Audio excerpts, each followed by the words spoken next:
Sir এটা আমাদের দেশে আমরা প্রথমে এটা পেয়েছি, এটা পেয়ে আমরা জীবনে চলাচল করতে পারছি। ট্রেন অফিসের দিছে, বন্ধু ছিল আগে চলাচল করতে পারিনি, এখন চলাচল করার জন্য আমার হুইল চেয়ার দিছে আমার সন্তানের জন্য।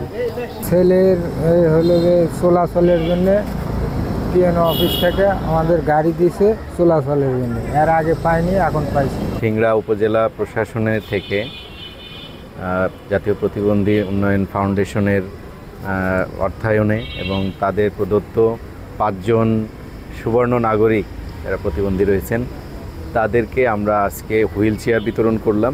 আপনারা দেখতে পাচ্ছেন যে এখানে যে 5 জন রয়েছেন শিশু থেকে শুরু করে তাদের আসলে ওইভাবে সক্ষমতা নেই চলার, এজন্য আমরা আজকে প্রশাসন সিংড়ার পক্ষ থেকে এই হুইল চেয়ারগুলো তাদেরকে প্রদান করেছি।